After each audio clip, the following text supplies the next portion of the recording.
In this video, we are going to be fishing giant live baits under these giant cargo ships for big fish. So without further ado, let's get right into this video. We make a 7-mile run south where these cargo ships are. So we now get to these cargo ships and we looked around and we finally were able to mark some nice structure. We saw some fish on the bottom, so we decided to rig up one of these mullets and drop them down to the bottom. My brother Hunter dropped down the first bait, and what he dropped down here is he took one of the smaller baits, the pilchards, just because he wanted a little more action, and he dropped it down there. And honestly, it did not take long for him to get his first bite. So he started fighting this fish, and this fish wasn't fighting too bad, but the next fish we caught after this was the giant we were looking for. But this type of bottom fishing, to me, it's more about just finding the spot. Really, the tackle, the baits don't matter. If you're in the wrong spot, you're not going to catch. You want to really put your time into finding the right spot, because the right spot is everything when you're bottom fishing. So this fish is now a lot closer to the boat. And you guys are going to see we have a really long leader. And the reason we use these longer leaders is because a lot of these snapper, but these bottom fish sometimes are lead shy. So you want to put the bait as far as possible away from your weight, so you don't spook off any fish and you up your possibilities of catching more fish. So we now got this weight right near the boat. So you have to start hand lining the fish here because you can't reel once you get to the weight. They sell some clip-on weights, but honestly I like doing this older tactic, but the clip-on weights do work very great if you just want to reel it all the way into the boat.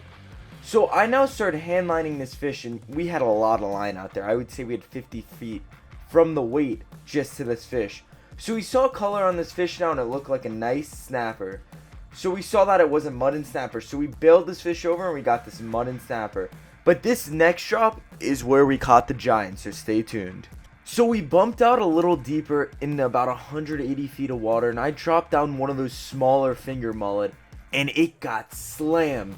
So I was able to get in on the action here, so I started fighting this fish and I knew this fish was a nice fish. So I slowly started bringing it up. When the fish first initially bites, you want to go in as fast as you can, because these grouper or these other big fish will try to drag you into structure. So you want to reel as fast as you can. Once you get these fish off the bottom, it's a lot easier and you're able to take your time and just make sure you're able to land this fish successfully. So this fish kept trying to pull me down, so when I was reeling this fish in, I kind of assumed it was a grouper, because these bigger grouper usually do those head shakes to try to drag you down and take you into that structure. And let me know down in the comments below what your favorite bottom fish to eat. Grouper is one of my favorite. I would put snapper at second, so let me know in the comments down below what your favorite one is. So I continued to fight this fish, and honestly here we had some heavier tackle. Usually when we're doing bottom fishing, you do want a heavy tackle, just because you don't want these fish to pull you into structure like I told you guys. So you want to have that heavier tackle. You can't really fish too light. So I switched over and gave it to my brother Hunter, so he started fighting the fish. And the reasoning I switched over and gave him the rod is because I wanted to hand line these last couple feet, just to make sure we were able to successfully land this fish. So as he continued to crank, you guys will notice here we were a lot deeper than we were at that first snapper spot. And we usually just bump a little deeper because you don't want to just stay in one spot unless that spot is really producing. And even if it does, you don't want to overfish one spot. So we like bumping and changing spots every 30 minutes depending on how the bite is there.